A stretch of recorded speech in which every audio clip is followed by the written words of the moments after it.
Hello, hi, welcome. If you're watching this, my name is Junk Lobster.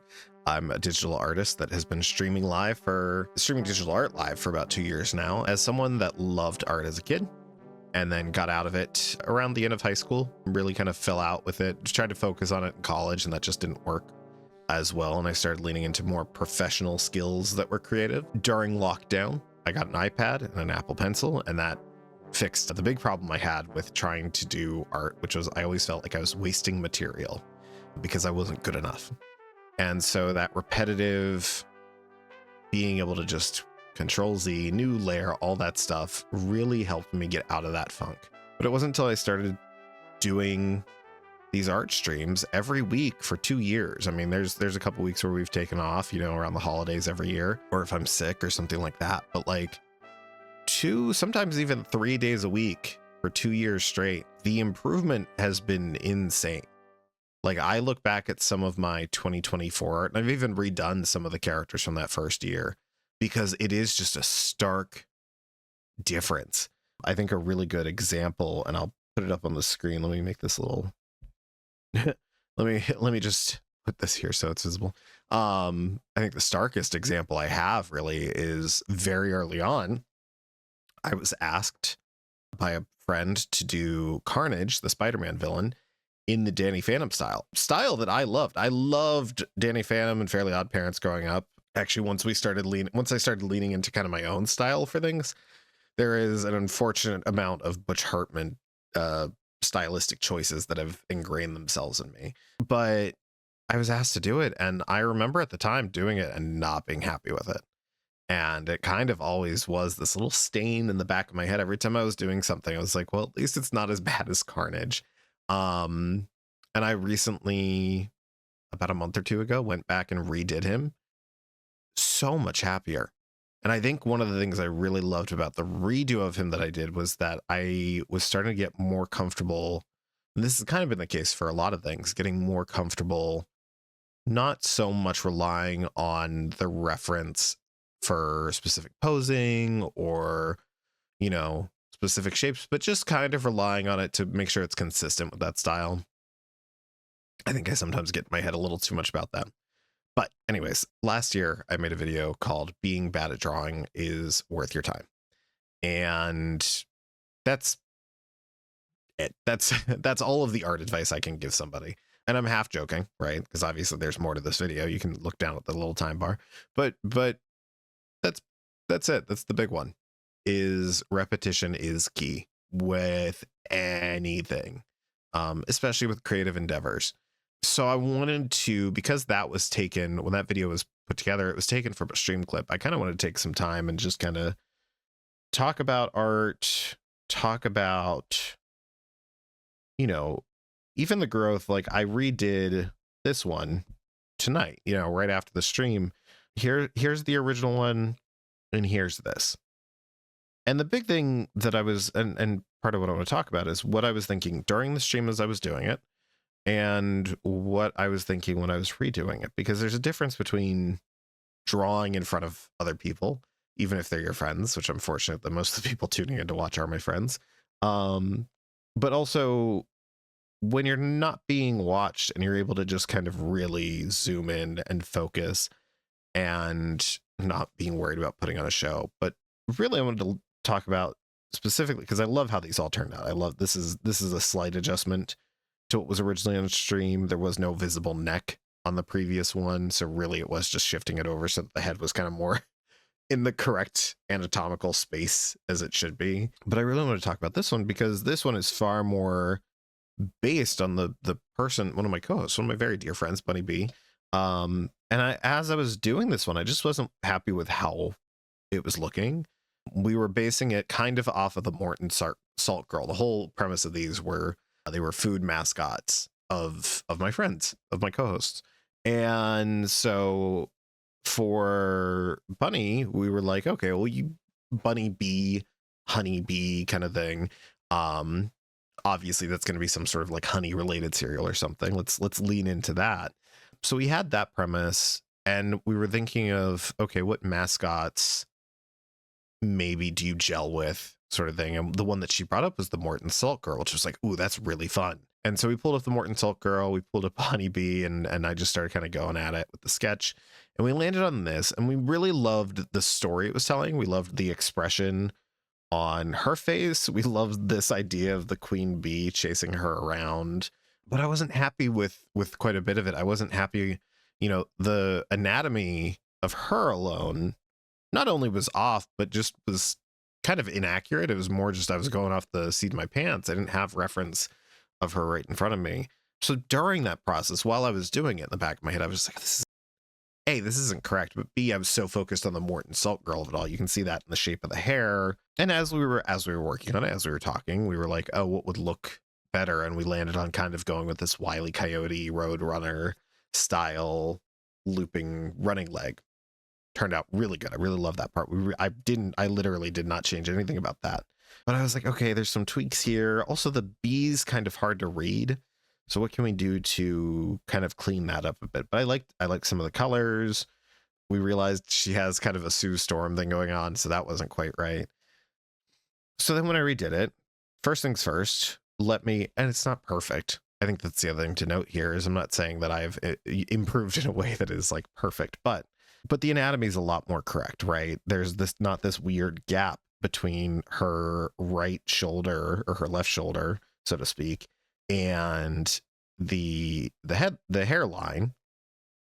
And obviously part of that is because we've added more volume to the hair. It's more representative of what she usually looks like. The other big thing is I didn't like this chin mouth thing that we had going on. We loved the toon expression of it. We loved that part of it, but I didn't love that it gave her this weird chin line. It felt unnecessary. It felt too cluttered. There's already a lot of lines going on in this piece. So I was like, okay, well, let me tighten that up and make it just the nose and the mouth are one connective tissue, but they don't connect to the chin. So not only did that help kind of slim out her face a bit and make that easier to read, but it also gave us a little more wiggle room, again, with that hair, because now we can have that kind of tucked in there under the hair and have the hair really kind of be all over the place. I really wanted to redo the hive. The hive was a very quick thing, so that was just an easy little touch up to do. I'm even seeing right now some spaces I have to go in and fill a color in on. She collects gems. She's very into gems and stuff. So I was like, oh, let me add that. That'll be fun. I was basically treating these like non-commissioned commissions. I was like, okay, well, what if I just did these at you guys and made you watch? Because I'm a masochist and I want to torture you guys. But the big improvement, and I can already see I need another couple things I have to tweak on the queen bee, but I love that I was able to kind of clean that up. I love the idea of an angry queen bee, but it needs to be easier to read. It needs to be simpler, and I think this definitely achieves that, lightening up the skin color of the bee. The bees don't have skin. That would be horrifying. But the color of the bee's body, and then simplifying the dress just down to having the stripes on the arms and the lower part of the bee, but otherwise keeping the dress a solid color and adding those little frills to make it look more queen-like, stuff like that. So, but that was one pass. That wasn't a bunch of different iterations landing on that. That was going, here's what we made during the stream. Here are the adjustments.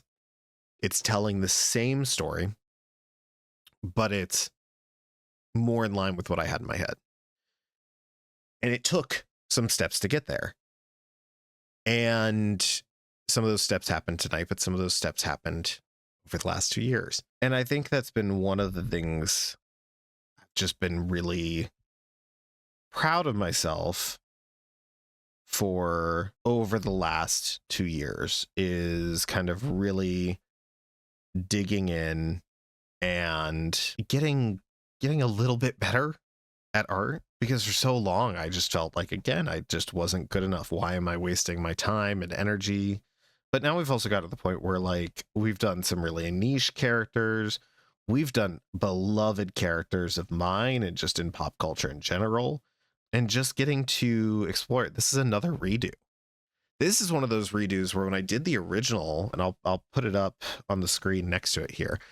When I did the original, I really thought I nailed it. Right? You can see below me, there's a Photoshop file down below.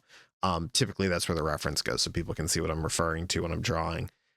And I really am like, oh man, I really nailed it. But I mean, you can see the difference night and day, right? And even looking at it now, I know one of the things that I really struggled with, and I struggle with in general, is hands, because funny artists can't do hands. That's what pockets were invented for. Shove those hands in there. But just even like capturing like the shading, the proportions, the posing of the limbs, it's all of those small things that make it much more in line with what you expect to see from this Hanna-Barbera style, right? This is Jetsons, this is Polka Dot Man, you know, it reads a lot better. But I just remember when I originally did it, I was like, wow, this one turned out really good. The same thing happened with, I don't know if it's near the top here, but we had redone, whatchamacallit, not redone. We had done Norman Bates dressed up as his mother in the Flintstone style. And again, it was one of those ones where I remember when we did it, I was like, wow, that turned out really good. And then going back and redoing it and being like, oh, wow, it didn't look all that good. And, you know, the entire time I've been doing this, I've been doing it with my friends, kind of watching over my shoulder. I'd maybe ask for feedback or, you know, is there anything standing out? As you can see, as we're going back, there's some stuff that I'd like to redo, but here, we'll land on this because my father just got this tattooed on his body, which is crazy to me. This was another redo where when I did the original, showed it to my father. He was like, oh, I want to get that tattooed. It's like, okay, great. That was a year ago, more than a year ago. And I redid it and I sent it to him. He's like, can I get that version instead? Because he hadn't gotten it tattooed yet. And he finally did.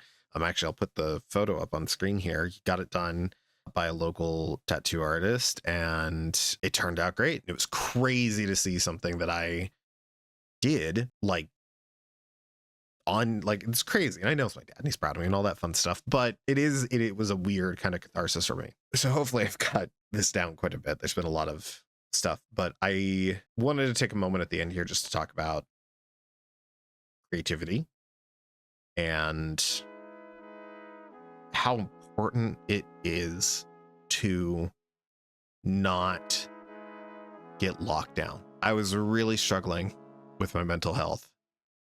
I still am to a degree, but like I was really struggling, and that strictly came from what I was doing to pay the bills. I was at my job for 8 years. This is one of, if not the worst economies in my lifetime. It's button right up to 2008. And I was already ready to go 4 years ago. But I accepted a lot of trade-offs and convinced myself to stick around longer, that maybe it would get better. With the advent and continued progress of LLMs and generative AI images and its infection of the marketing industry, the last year of me working there was really tough. And in a dumb way, like it's not lost on me that like there are other jobs that are harder, but I had already been running on fumes at that point. And to be put in a position where I didn't believe in the product that was being sold, I didn't believe in the methodology that was being used and how AI was being approached. And I didn't see a way out. I felt very trapped. I felt very locked in because, well, bills to pay and all that jazz, and be crazy to leave. Things got dark. Point of the story is, if you need help, talk to a loved one, talk to a professional, call 988 or visit the website that is displayed on the screen down below. The moral of the story is you can't do that forever. You can't.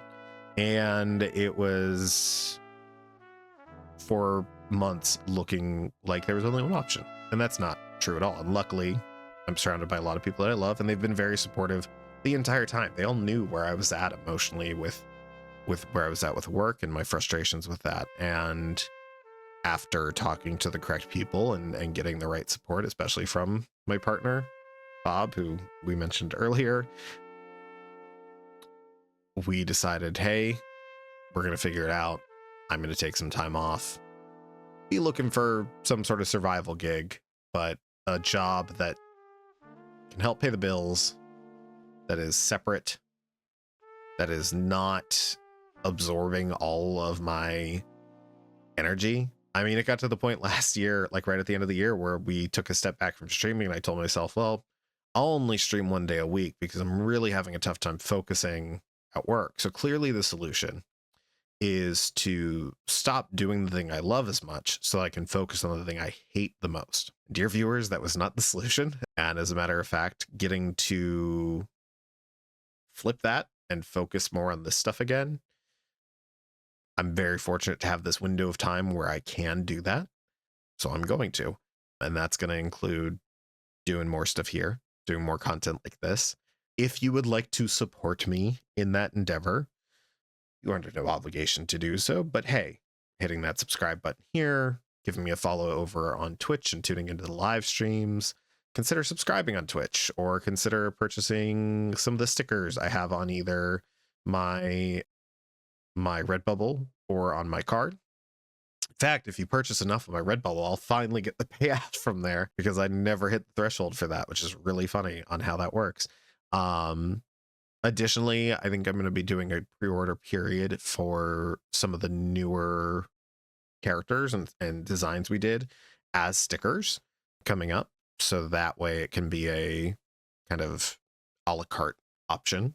But yeah, just do all the things, like and comment and all of that stuff. And as we go throughout the next couple of months, seeing where things end up, that might take a different shape, and I might put that out there. But yeah, keep being creative, keep following and doing the thing that you want to do, because let me tell you right now, accepting less than that for so long, to the point where it drives you down a very dark path, that's not what life is about. And I know we all got to do stuff we don't like from time to time. I get that. This isn't a quit your job and you know, live in the cloud situation, but this is you get one life, you get one sentience, you get a very realistically limited amount of time, and doing anything that makes you think that less of that time is better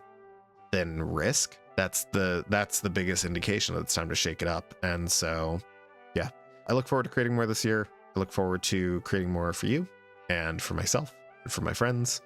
And yeah, you can follow me on all the places at Junk Lobster. But the biggest thing is tuning into those live streams. They're a lot of fun. You know, sometimes I'm really zoned in and working on whatever it is, and sometimes we're talking about our favorite movies or TV shows or whatever. Bob and I come from an improv background, so usually there's some dumb bits, especially if we've drawn something really goofy. Yeah, thanks again, and I'll see you next time.